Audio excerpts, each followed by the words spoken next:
Hello and welcome back to It's Your Voice, Use It. And this is the Fear Edition. In this set of exercises, we are working on conquering our fears. In the last session, we talked about conquering one fear, selecting what that fear was, identifying how that fear kept us stuck and what it kept us from, right? So I hope you all did that exercise. You have your pen and paper and your answers ready and have a new sheet of paper for the next step. This next step is very important. This next step requires you to be very, very, very honest with yourself, maybe do a little research. And this is the testing the fear stage.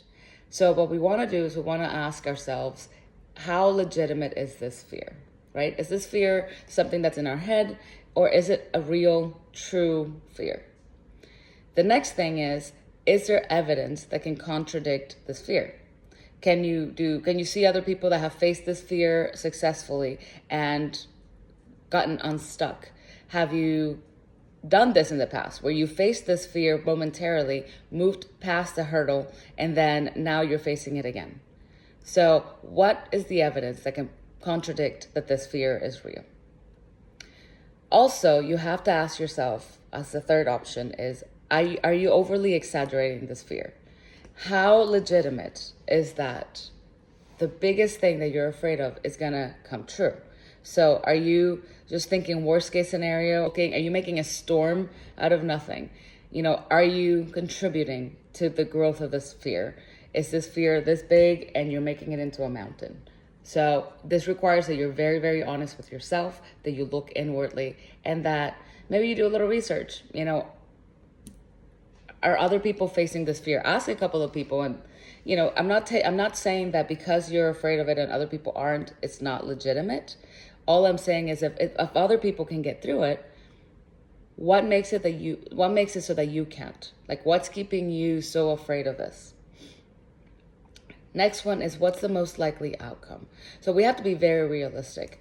If you're afraid of speaking in front of people because you're afraid of ridicule, you're afraid of what people are going to say, what's the likelihood that that's going to happen? Are you surrounded by a group of people that would judge you that way?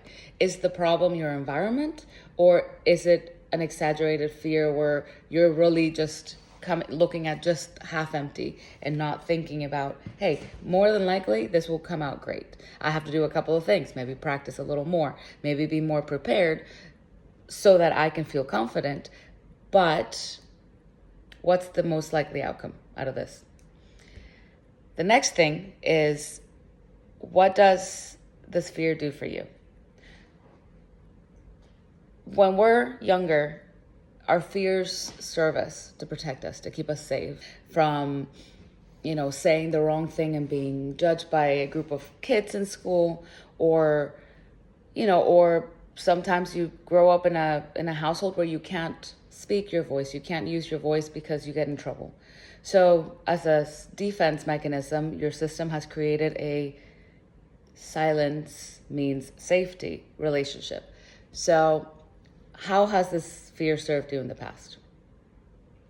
Look for evidence, look for examples of when this fear has kept you safe. The next one is, how does having this fear make you feel? If you feel great having this fear and it doesn't interfere with your life, then that's fine. I mean, I used to be afraid of spiders, and it kept me from doing things. But if I didn't see a spider, I was fine, right? So to what extent is this fear keeping you stuck? How much are you facing this fear? How much are you dealing with this fear every day? And when you do deal with it, how does it make you feel? Does it make you feel strong, weak? Does it make you feel powerless? Where do you feel it? If you have a few minutes, you close your eyes, take a few deep breaths. What does it look like? Does it have a color? Does it have a texture? Do you feel it in your stomach? Do you feel it in your chest?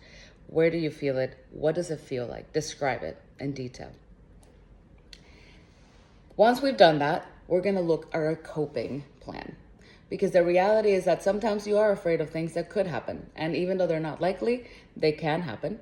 So let's look at how we can cope with the fear becoming a reality. And the first question for that is, what would happen if this fear came true. So back to the public speaking example. If you spoke in front of people and people thought that you either didn't know what you were talking about, they thought you were a horrible speaker, they laughed, or they booed. I mean, this is like worst case scenario.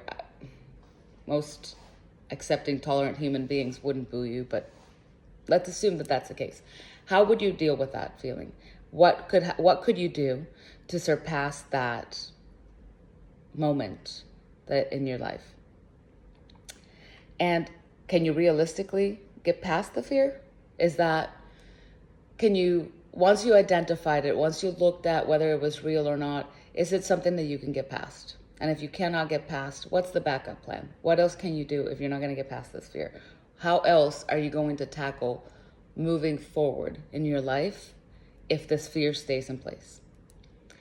And lastly, let's do a cost-benefit analysis, right? So what's the cost of staying stuck and not getting past this fear versus the benefits of getting over them and overcoming whatever it is that you're afraid of? I hope this has been helpful, and I can't wait to hear about your experience doing this exercise. Again, my email is in the comments below. Share your insights, share your experience. The more feedback that you give me, the better we can make this series. So thank you so much for joining me. I cannot wait for the next step. Our next step is we're gonna look for tools that will help us overcome our fear. So step 3 is tools. This is Monica, and this is It's Your Voice, Use It. Don't forget it. It's important. It's yours alone. Use it and use it for good. Have a good rest of the week. Bye.